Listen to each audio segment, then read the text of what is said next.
आप सबका स्वागत है हमारे चैनल पौराणिक कथाओं में। जैसा कि हम सब जानते हैं, किस्से कहानियों का संसार अद्भुत है। कल्पना शक्ति का विकास करने वाली कथाएं कहीं ना कहीं बाल मन में भी अच्छे गुणों के बीज बोती हैं। ऐसी रोचक और शिक्षावर्धक कहानियों से इतिहास भरा पड़ा है। ऐसी कहानियों को पौराणिक कथाएं कहा जाता है। इन्हीं पौराणिक कथाओं में से किसी एक कहानी के बारे में हम आपके साथ एक कहानी साझा करेंगे, जिसका नाम है हरि और माता लक्ष्मी की अद्भुत कथा।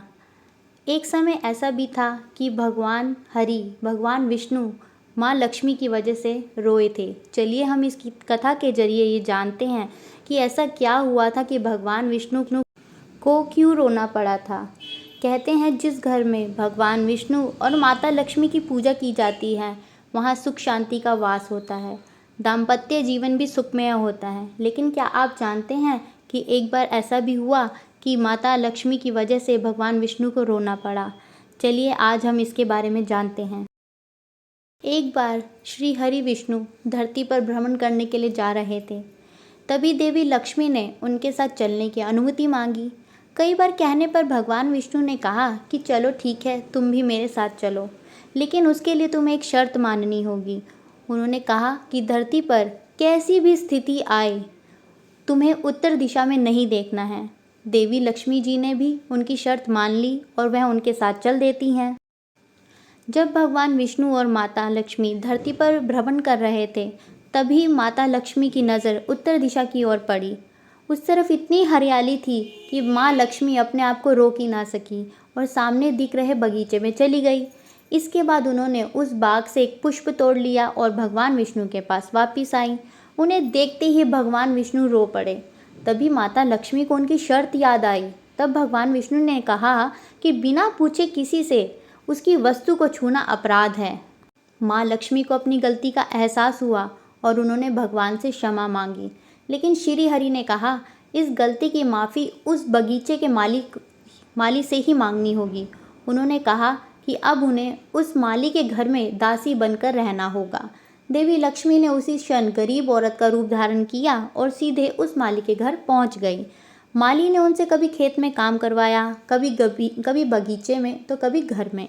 लेकिन एक दिन उसे पता चल गया कि वह दासी कोई और नहीं, वो तो महालक्ष्मी है, तो वह रो पड़ा। माली ने लक्ष्मी माता से क्षमा याचना की और कहा कि जो कुछ उसने उनसे करवाया है वह सब अज्ञातवश हुआ है, इसके लिए वह उसे माफ़ कर दें। माता लक्ष्मी ने मुस्कुराते हुए कहा, जो भी हुआ वह नियति थी, इसमें उसका कोई दोष नहीं है। लेकिन जिस तरह उसने माँ को अपने परिवार का सदस्य समझा, उसके लिए उसे आजीवन सुख समृद्धि का वरदान देती हैं। देवी लक्ष्मी ने कहा, माली और उसके परिवार के सदस्यों को जीवन में कभी भी किसी तरीके का कोई कष्ट नहीं भोगना पड़ेगा। इतना कहकर माँ देवी अंतर्ध्यान हो जाती हैं और भगवान विष्णु के पास वापस चली जाती हैं।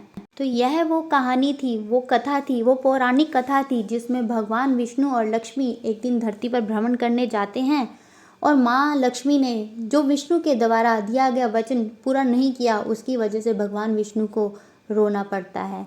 तो इस तरीके से हम इन पौराणिक कथाओं को सुन सकते हैं, समझ सकते हैं और उनका आनंद ले सकते हैं।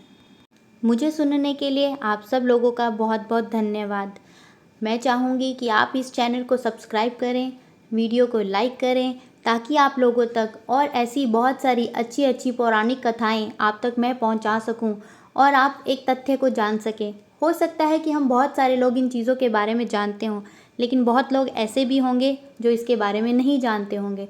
तो ऐसी अलग अलग पौराणिक कथाओं को सुनकर हम अपने विचार अपनी एक दूसरे से साझा कर सकते हैं। आप सबका बहुत बहुत धन्यवाद।